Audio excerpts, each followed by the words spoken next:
Bonjour Jean-Luc Mélenchon. Bonjour Madame Roux. Vos proches ont dénoncé des votes gonflés à l'hélium solférinien. Est-ce que vous accusez le PS d'avoir truqué cette élection, ce premier tour de la primaire? Moi, je n'accuse de rien, je ne me mêle pas de cette affaire. Je l'ai dit depuis le début, je n'ai jamais cru à leur organisation, je ne crois pas à leur sincérité. Vous avez tous été témoins, donc personne ne peut dire que c'est moi qui l'ai inventé. C'est vous qui l'avez mis sur la table, les médias, et vous avez fait... apparemment, vous avez mal pris de vous faire manipuler comme ça.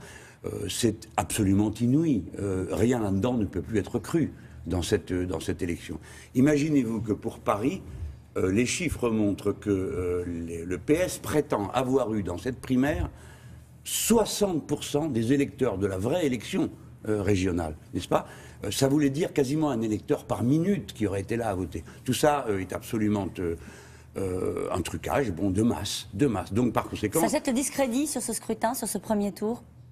Bah, écoutez, en tout cas, il y a une chose qui est certaine. On prétendait que cette primaire serait le moyen d'empêcher ce qu'ils appellent la dispersion de la gauche, qui n'existe pas. Bon, M. Macron, aussi bien que moi, ne sommes pas dans cette primaire. Deuxièmement, il était question que par le nombre de gens qui seraient là, enfin, je serais intimidé comme d'autres, et je comprendrais que nous n'avons d'autres maîtres possibles que les socialistes. Eh bien, tout ça est à l'eau. Il reste donc l'essentiel, c'est-à-dire que les gens maintenant...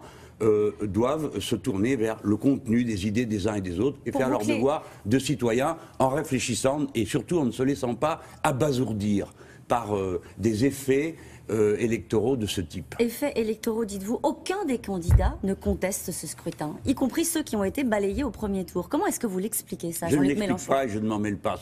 La solférinologie n'est plus une science que je pratique. Mais en effet, vous avez raison de dire qu'il est étrange que dans une élection manifestement truquée, aucun des candidats ne proteste. On peut se demander si ça n'est pas parce que tous ont quelque chose en tout commun sur le sujet.